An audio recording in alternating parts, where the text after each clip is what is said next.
In this video, Carl Jung once said, "The privilege of a lifetime is to become who you truly are. But what happens when part of you is still stuck in the past?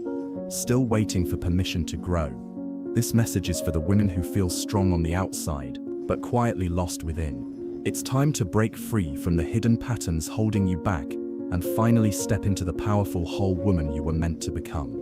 Emotional immaturity is often misunderstood. It is not simply childish behavior or a refusal to take responsibility.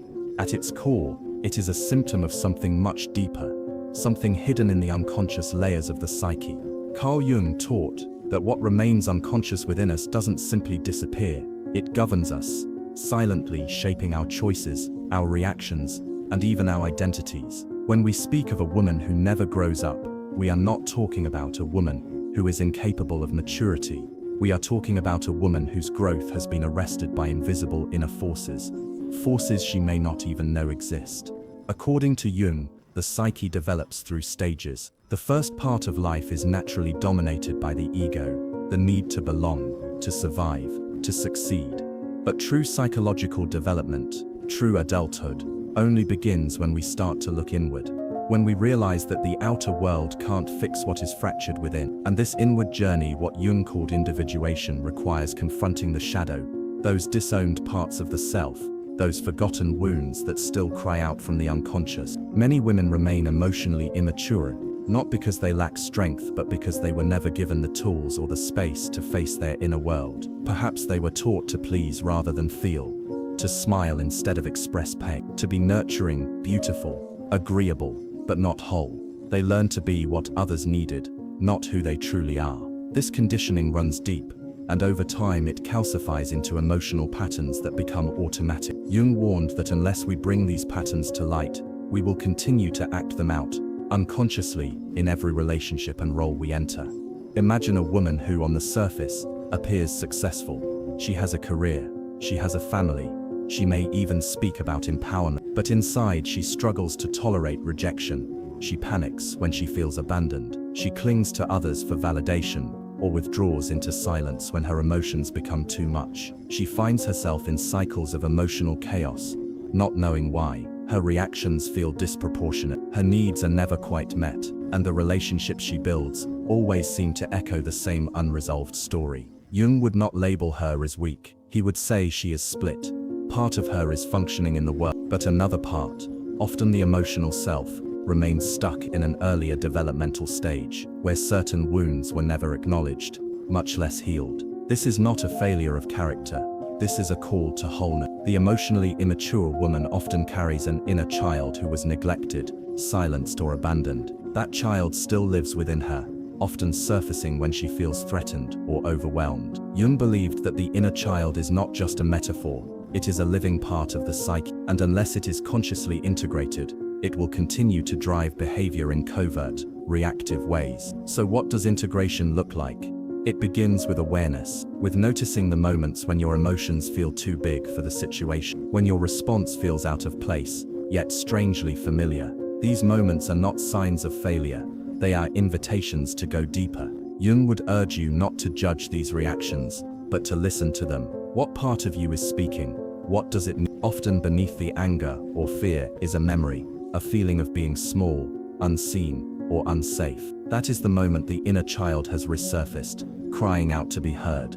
The next step is ownership, to stop blaming others for your inner state, and to begin taking radical responsibility for your healing. Jung said that one does not become enlightened by imagining figures of light, but by making the darkness conscious. This means turning inward, not with shame, but with curiosity. It means understanding that emotional immaturity is not a fixed identity.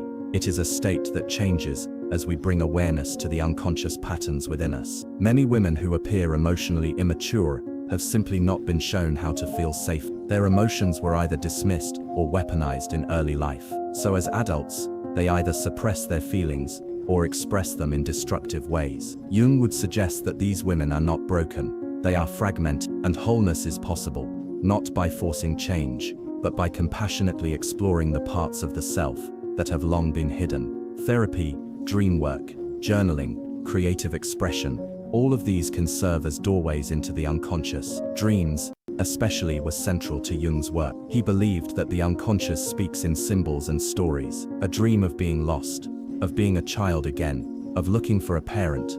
These are not random images, they are messages from the psyche, offering insight into the areas that still need integration. As the woman begins to understand these messages and attend to the needs of her inner child, she begins to change, not in a superficial way, but in a deep structural sense. She becomes less reactive. She stops seeking constant validation. She learns to self-soothe, to self-reflect, and eventually to self-direct. Her emotions become less chaotic, not because she suppresses them, but because she finally understands where they come from. And slowly the split between the functioning adult and the wounded child begins to heal. This is the journey Jung envisioned, not toward perfection, but toward integration. Emotional maturity, then, is not about having it all figured out. It is about being in conscious relationship with all parts of the self. It is about knowing when the child within is speaking, and choosing to respond not with fear but with love. It is not an easy path, but it is a liberating one, because to grow up, in the truest sense, is not to leave the inner child behind. It is to bring her with you, into the light, where she can finally rest. Carl Jung believed that the path to psychological maturity was not a straight line, but a spiral, a journey inward before it can be out. This journey, which he called individuation, requires a woman to confront her unconscious, to meet the parts of herself she has disowned, ignored, or never fully understood. One of the most critical elements of this process is the encounter with what Jung called the inner child and the shadow. Without this meeting, without this confrontation, a woman remains emotionally divided. She may age, gain knowledge, acquire success, even wear the mask of confidence, but within her, a part of her emotional self stays untouched, undeveloped, and quietly in pain. What does it mean then, to confront the inner child and the shadow? It begins with the realization that we all carry unfinished emotional stories within us. These stories aren't visible on the surface. They live in our reactions, our emotional triggers, the patterns that seem to repeat no matter how much we try to change. For women especially, these emotional undercurrents are often shaped by cultural expectations, by roles and ideals that tell them what they should be, rather than allowing them space to discover who they truly are. In this environment, emotional suppression becomes a survival skill. A woman learns to dismiss her needs, hide her vulnerabilities, and avoid inner conflict, all in the name of appearing strong or lovable. But this very suppression creates what Jung would call a splitting of the self. The part of her that is not accepted,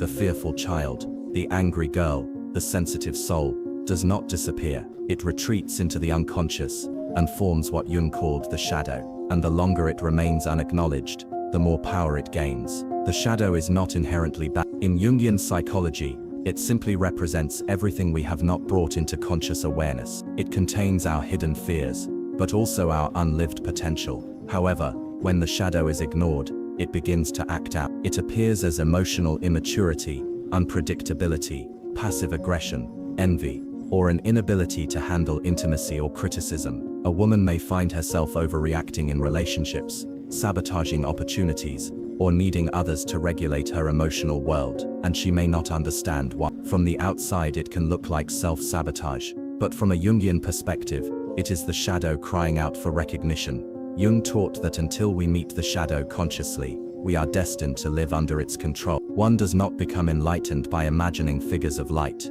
he wrote, but by making the darkness conscious. For women who remain emotionally stuck, this is not a flaw in their personality. It is a reflection of how much of their emotional world has been buried in the name of being good, nice, or acceptable. To grow emotionally, a woman must begin to turn inward. She must ask, who is this part of me that gets so scared when I feel rejected? Why do I panic when someone disapproves of me? Why do I feel abandoned even in a room full of people? These are not just questions, they are openings. Each one is a doorway into the unconscious. Each one is a chance to meet the inner child, not as a weakness to be hidden, but as a living part of the self that needs love, attention, and understanding. This is where the real work begins. It is not glamorous or easy. It does not happen overnight. But when a woman sits with her inner child, not to fix her, but to listen, a transformation begins. The emotional outbursts begin to make sense. The shame starts to soften. She begins to notice when she is acting from an old wound, rather than her current reality. And in those moments of awareness,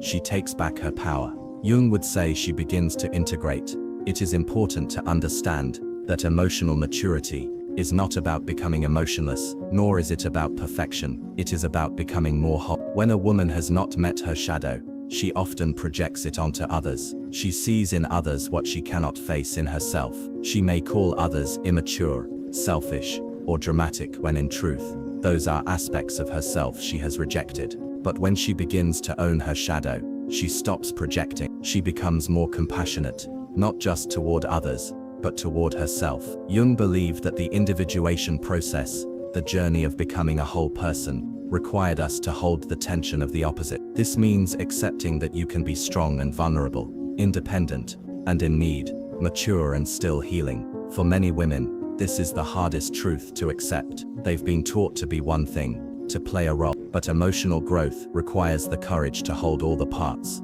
the light and the dark, the child and the adult. This internal work changes everything. It changes how a woman speaks to herself, how she reacts in relationships, how she sets boundaries. She no longer needs others to validate her or rescue her. She stops performing and starts being. She becomes aware of when the inner child is activated, and instead of shaming that part, she soothes it. And through this process, she grows, not just in age or knowledge, but in Jung's teachings remind us that the journey of maturity is not one of rejection, but of reunion, a reunion with the parts of ourselves we left behind when we were trying to survive. The inner child and the shadow are not problems to be solved, they are invitations to heal, and only through that healing can a woman become emotionally sovereign, no longer ruled by the ghosts of her past, but guided by the wisdom she uncovers in herself. Carl Jung understood that the human psyche is not merely a collection of traits or surface-level emotions. It is an intricate system of living symbols, inner images,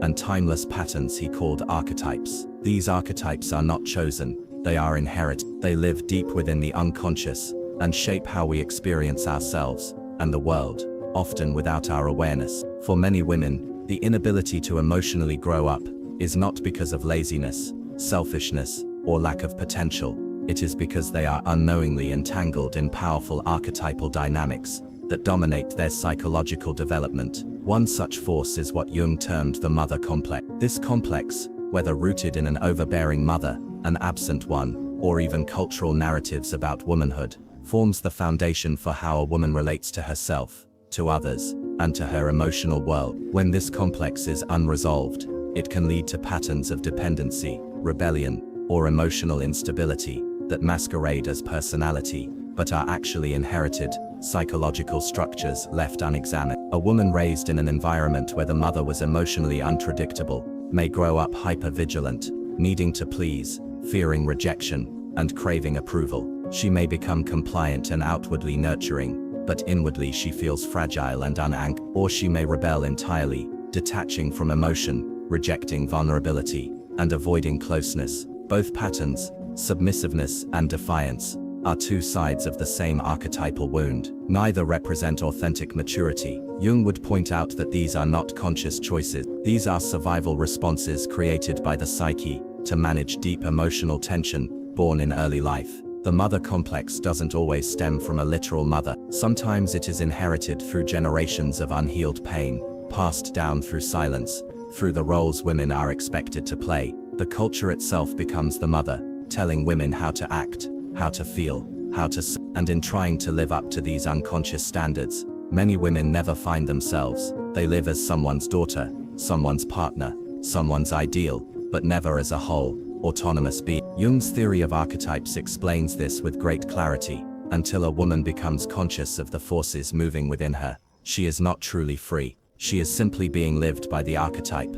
Emotional immaturity often results when a woman is still possessed by these internalized roles. She may shift between extremes, nurturing and controlling, passive and explosive, independent, yet secretly yearning for someone to take care of her. These contradictions are not signs of failure. They are signs that multiple inner figures are competing for control. Jung identified these figures as parts of the unconscious that must be integrated rather than denied. When ignored, they dominate. When brought into consciousness, they become allies in the journey toward maturity. Another powerful archetype Jung described is the eternal girl, sometimes called the puella aeternus. This figure represents the woman who resists the responsibilities of adulthood, not because she is careless, but because growing up feels like a loss of freedom, spontaneity, or she may fear commitment, avoid emotional depth, or feel threatened by structure. She wants to stay light, playful, admired, but she struggles to face her own pain. In reality,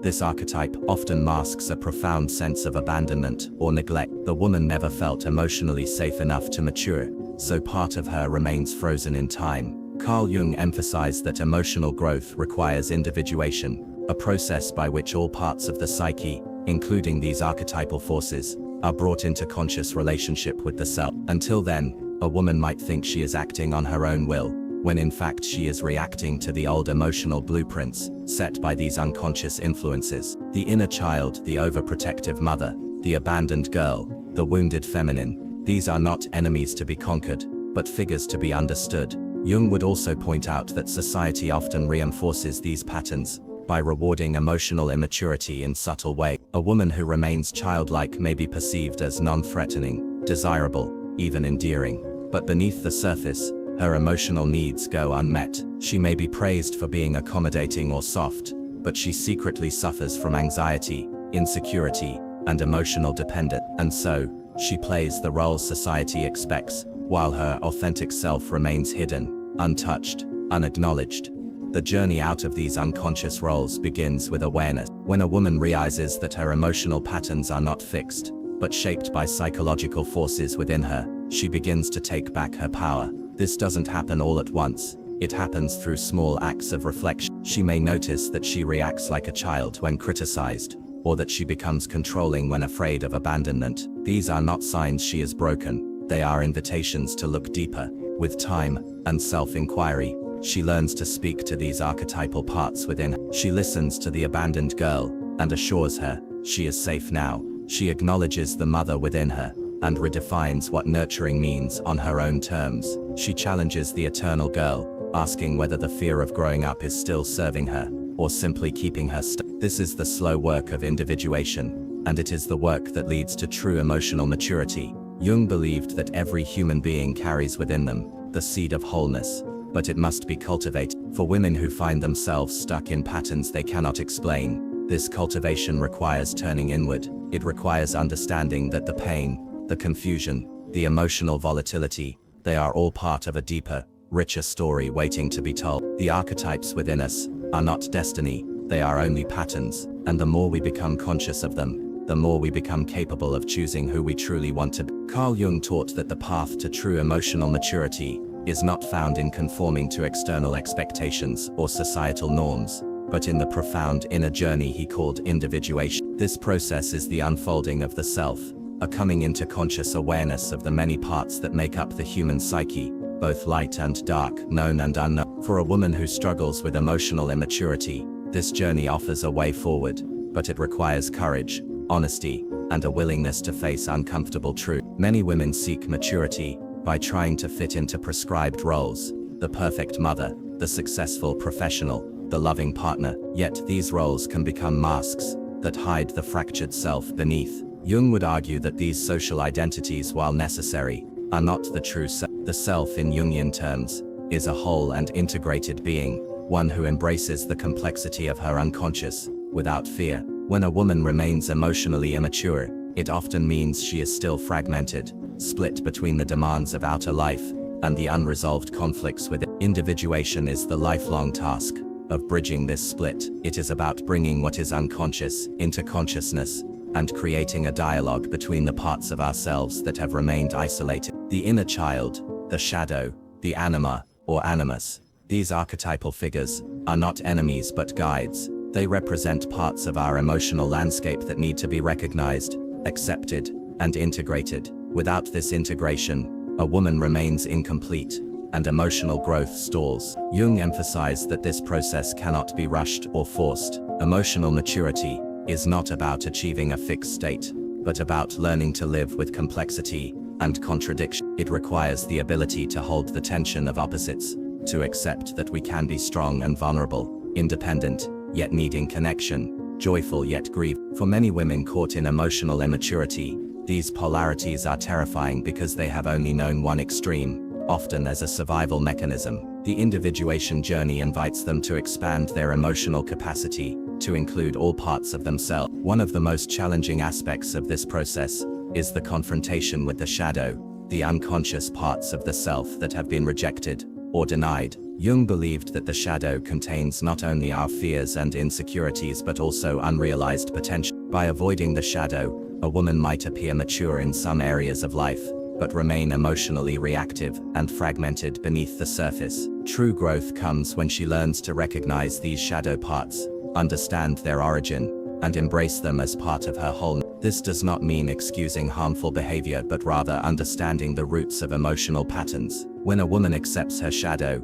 she begins to take responsibility for her feelings and reactions. She stops projecting blame onto others, and instead turns inward to ask difficult questions. Why do I react this way? What past pain is influencing my present behavior? This inner dialogue is the foundation of emotional sovereignty, the ability to regulate one's own emotions, rather than being controlled by unconscious drives. Jung also highlighted the importance of dreams and symbols in this journey. The unconscious often communicates through images and metaphors, revealing insights that the conscious mind cannot access directly. For a woman seeking to grow emotionally, paying attention to dreams can offer guidance and healing. Dreams may bring forth the inner child, confront the mother complex, or present the anima, or animus figure. By engaging with these symbols consciously, she participates in her own individuation and moves closer to emotional maturity. It is also essential to recognize that individuation is not a solitary journey in the Jungian framework. Relationships act as mirrors, reflecting back to us the parts we have not yet integrated. A woman may find that certain relationships trigger intense emotional reactions,